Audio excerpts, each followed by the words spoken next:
오늘 첫 번째 종목은 인텔입니다. 인텔 사실 그동안 주가 급등락 많았는데 뭐가 뚜렷한 재료는 없이 뭐 약간 시장 흐름 따르고 뭐 이래서 저희가 특징주로 제가 많이 외면을 했었는데 오늘도 외면을 할까 하다가 가지고 나왔습니다.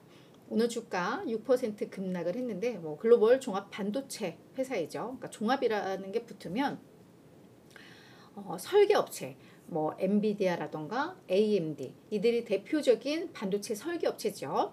그러니까 그 설계하고 기획하면 직접 반도체 칩을 찍어내는 만들어내는 거는 안 하는 겁니다. 그래서 팹리스 공장이 없는 그런 회사들은 이제 설계회사라고 하고, 이제 제조회사가 대표적으로 뭐 TSMC가 되겠죠. 파운드리 업체. 그런데 우리나라의 삼성전자와 인텔은 설계도 하고 제조도 하는, 그래서 이제 종합 반도체다라고 이야기를 하는 인텔인데, 인텔이 투자자 웹 세미나를 진행을 했습니다.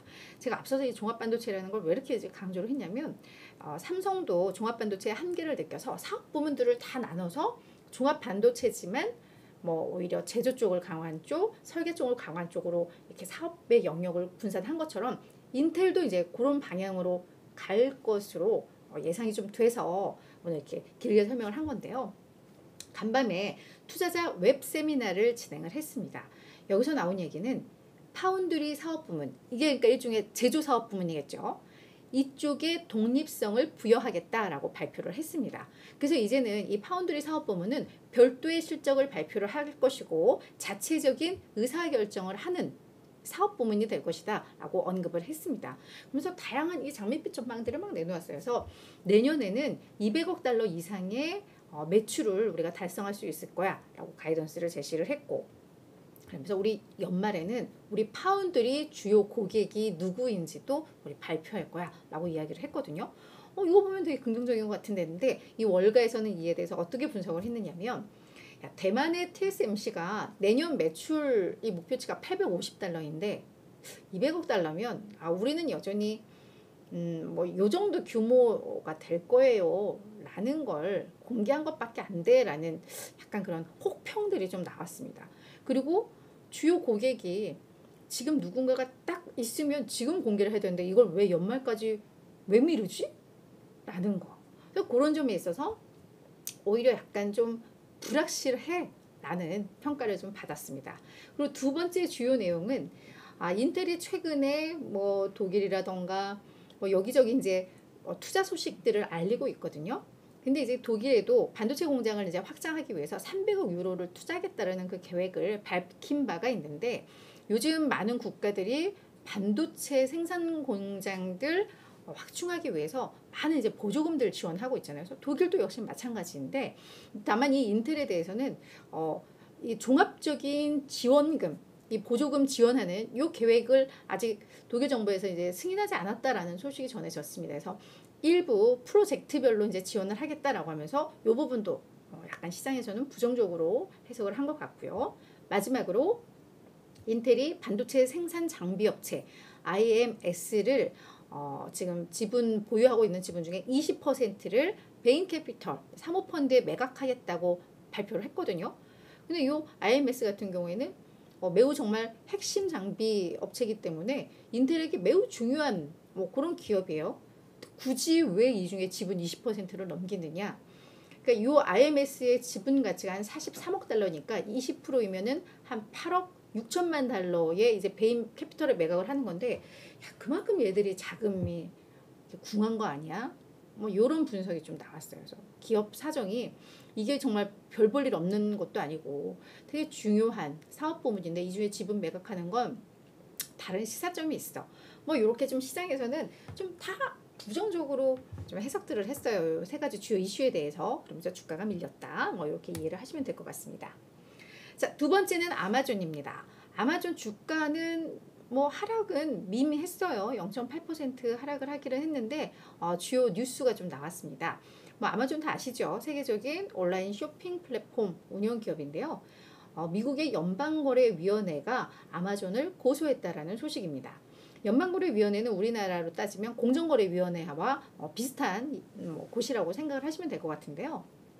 아마존이 이 멤버십이 이제 프라임 회원이잖아요.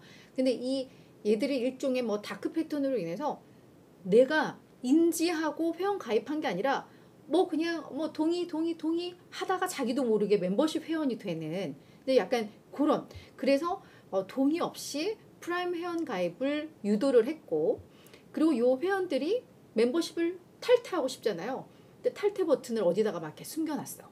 그래가지고 탈퇴를 하고 싶어도 하지 못하는 뭐 이런 상황도 우리 많이 경험해 보셨잖아요. 그래서 의도적으로 취소 절차를 복잡하게 만들어서 이걸 좀 방해를 했다. 그래서 뭐 그런 혐의로 이제 고소를 했다라는 소식인데, 아마존에서는 이에 대해서 아니야라고 이야기를 하겠죠. 그래서 우리 회원들 멤버십에 대한 만족도 다 높고, 그리고 우리 가입이나 취소 절차 매우 명확하고 간단해. 뭔 소리야? 뭐 이렇게 반박은 했습니다. 근데 일단 요 고소 소식이 좀 전해졌습니다. 다만 월가에서는요, 아마존에 대해서 긍정적 평가가 간밤에도 이어졌습니다. 뭐 한쪽에서는 이제 프라임데이가 아마 7월 11일, 12일인가 봐요. 그래서 요거에 대한 기대감도 있었고, 또 새로운 성장 동력으로 이 AI를 도입을 하면서 이 클라우드 사업부분 사업 전망 맑아, 뭐 이런 얘기들이 월가에서는 좀 나왔어요. 그래서 이런 게 맞물리면서 주가는 그냥 제자리 뛰겠다, 이렇게 이해를 하시면 될 것 같습니다. 자, 세 번째 기업은 달러트리입니다. 할인 전문 소비 업체죠. 그래서 뭐 1달러 제품, 뭐 2달러 제품 이런 것들 많이 파는 뭐 그런 할인 전문 업체인데, 간밤에 4.6% 주가가 올랐습니다. 달러트리도 인텔과 마찬가지로 투자자의 날 투자자 컨퍼런스를 진행을 했는데요. 여기에서 실적에 대한 장밋빛 전망을 내놓았습니다. 일단 2분기 매출 가이던스, 그리고 연간 매출 EPS 가이던스 제시를 했는데, 이거는 당초에 제시했던 가이던스에서 큰 차이는 없었나 봐요. 근데 이 가이던스 자체도 나쁘지 않았는데, 여기에서 이제 약간 중장기 사업 전망을 이야기를 하면서 2026 회계연도에 EPS 전망치를 제시를 했는데, 우리 아마 2026 회계연도에는 10달러 이상을 주당 순이익 10달러 이상을 달성할 수 있을 것 같아 라고 언급을 했는데, 월가에서도 왜 단기, 중기 실적 전망치 내놓는데, 월가에서는 8.5달러 정도로 예상을 했었나 봐요. 그러니까 달러트리가 뭔가 요즘 되게 잘 나가나 봐, 이렇게 또 시장에서 기대감을 갖게 되면서 주가가 많이 올랐다, 이렇게 정리를 해보시면 될 것 같습니다. 자, 마지막은 펠로튼입니다. 펠로튼 저희도 뭐 종종 다루는 기업인데요. 8%나 급락을 했습니다. 미국의 실내 자전거 그리고 피트니스 컨텐츠를 제공하는 구독 서비스 모델로 제공하는 기업인데요. 울프 리서치에서 시장 수익률에서 시장 수익률 하회로, 사실은 그냥 이제 매도해라라는 의견입니다. 그러면서 목표 주가를 6달러를 제시를 했는데, 현재 주가에서도 한 20% 더 빠져야 이게 적정 주가다라고 언급을 한 겁니다. 그래서 왜 이렇게 의견을 냈냐면, 장기적인 수익 창출 능력에 대해서 이제 좀 회의감이 온다라고 분석을 한 겁니다. 그래서 이 펠로튼이 사실은 코로나 이 팬데믹의 또 대표 수혜주 중 하나였거든요. 나가지를 못하니까 다들 집에서 실내 자전거 구입해서 거기서 운동하면서 거기서 이제 피트니스 그런 뭐 컨텐츠 활용하고 뭐 이랬던 기업인데, 이게 이제 엔데믹과 함께 수요가 급감하고 있다는 겁니다. 그래서 아마 추세적으로 구독자들도 감소할 수 있는 위험에 얘들이 노출되어 있다라고 하니까 본연의 기본적인 사업이 흔들린다라는 거니까 주가가 많이 급락을 했다, 이렇게 이해를 하시면 될 것 같아요.